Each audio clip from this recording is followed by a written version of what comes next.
It's a wonderful day here. My day's almost over with. It's getting late in the evening. It's been real busy, and been a busy weekend too. I played at church this weekend, and I brought something back I wanted to ask you about. These are Shure in-ear monitors.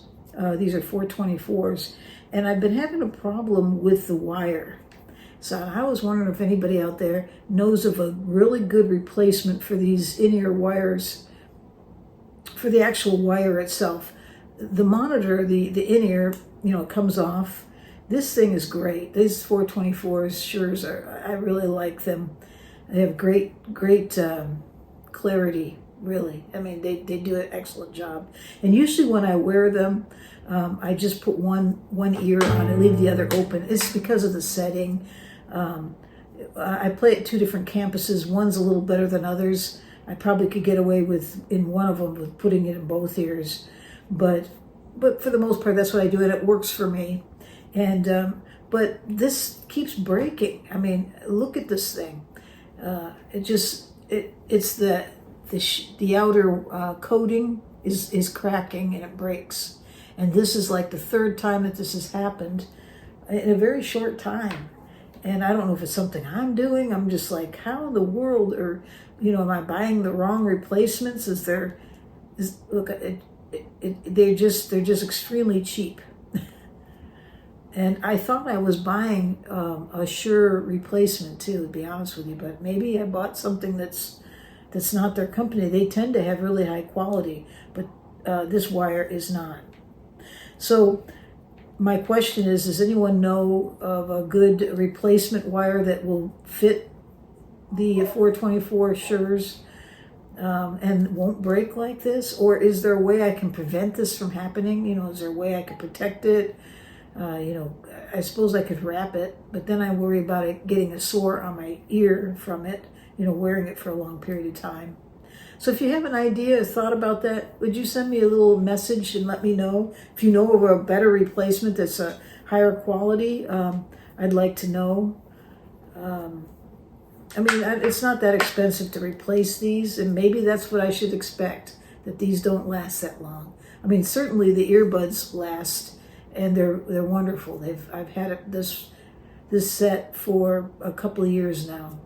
So let me know what you think, and send me a note on that. Okay, that being said, let's get into what I wanted to share with you today. So I'm sitting here with my little Gibson, the D Gibson, the Robert Johnson Gibson. This is a small body guitar. I love this instrument. I also pick it because I've had people say that they like to see the markers. So I do have a couple of guitars that have markers, but some of my guitars, they didn't make them with it, with the thought that less is better. Some people don't like to see markers on their fingerboard. Anyways, so what I want to do is show you the D chord, some of the variations. Now there's some that are very common, and we may even have covered them maybe about 70 videos back, but I'm going to just quickly go over them, and then I'm going to add something to it, okay?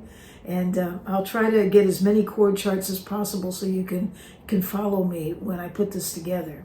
Okay, so we all know the D chord, right? There it is right there. It's the D chord. And you may know that you can do suspended. There's D sus4, D sus2. D sus4 is basically you take your pinky finger, put it on the first fret, or the third fret, first string, right? And you can pick that up and down. It just sounds great.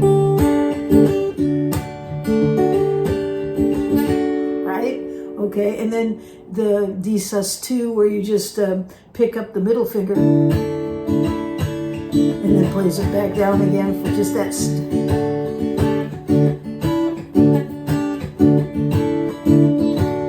So much you can do with that. And of course you can always pick up the A, take the pinky and just reach up there. It's a little hard, a stretch. And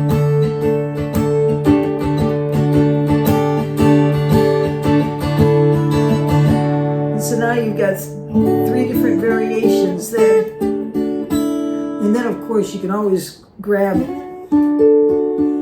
the D that frets you find up here at the fifth fret. Your pointer finger's on the 5th fret, middle finger's on the 2nd string 7th fret, and your, or excuse me, 3rd string 7th fret, and your ring finger's on the 2nd string 7th fret. See that? I don't know if you can see it or not.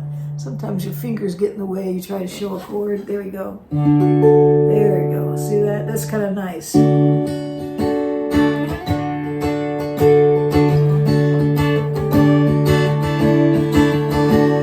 Variations for the D chord that just are fun to know, and you should know them and practice them, and they're good. They're great practice chords as well. So and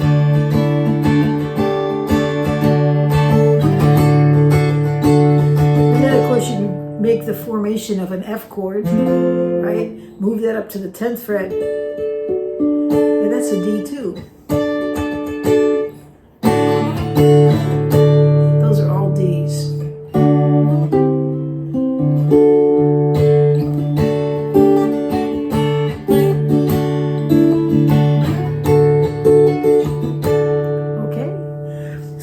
But that wasn't exactly what I wanted to show you. I think we've covered that before, but I just a quick go over that. So if you don't know, practice it. It'll do you well when you're playing with others, especially. It just sounds great. Or if you're a songwriter, you can just find so much of that, so much creativity with just that. So, but the thing I wanted to show you is, you'll notice when I was doing the song in the opening, I do this little walk down.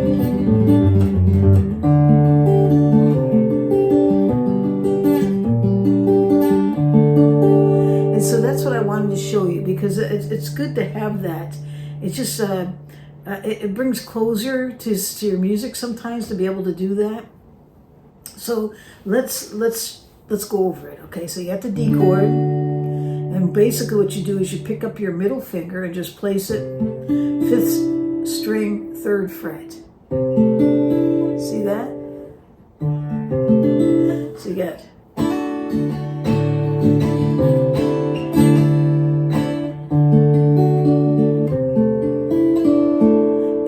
When I'm picking, my thumb is dedicated to the bottom 3 strings, and these 3 fingers are dedicated to the top 3 strings, or the high strings.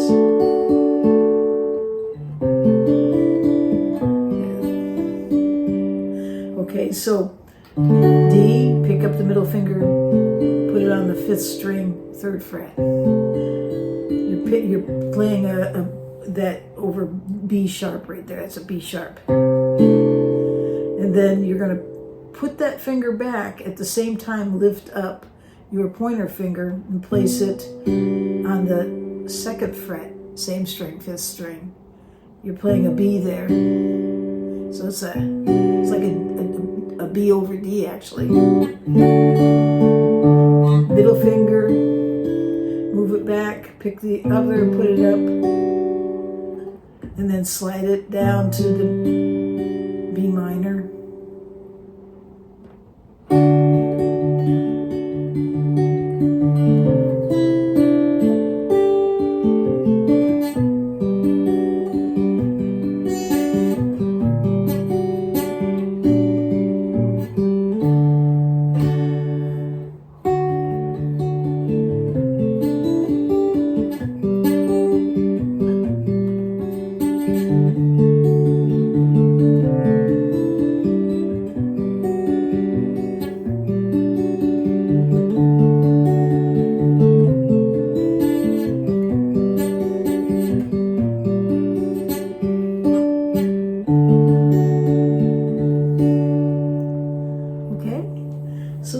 To show you today, just a little different variation on that, and one other D variation. Let's we might as well not end with just that.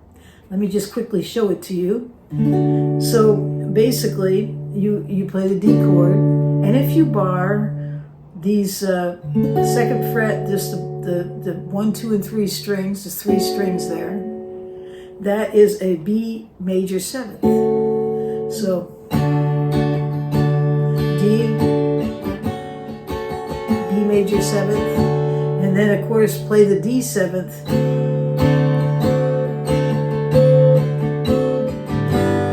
go to G.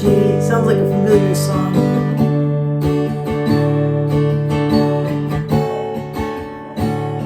The D7th, not this D7. There's a D7th here too, right? We talked about that on Saturday, I think. So D, D major 7th, D7th. It's like an upside down D right there, see? Or a triangle.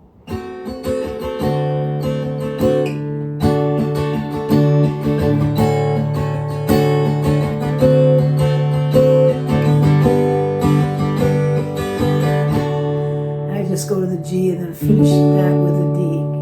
Okay? So those are some things for you to play around with. And I hope you find something in that that is something new. Maybe not. Maybe it's just a practice for you. But okay, so we're going to leave it right there. And I hope you have a great day wherever you are out there in this world. It might be nighttime. It might be morning. I don't know. It's getting late here. So, all right. Have a great day. God bless.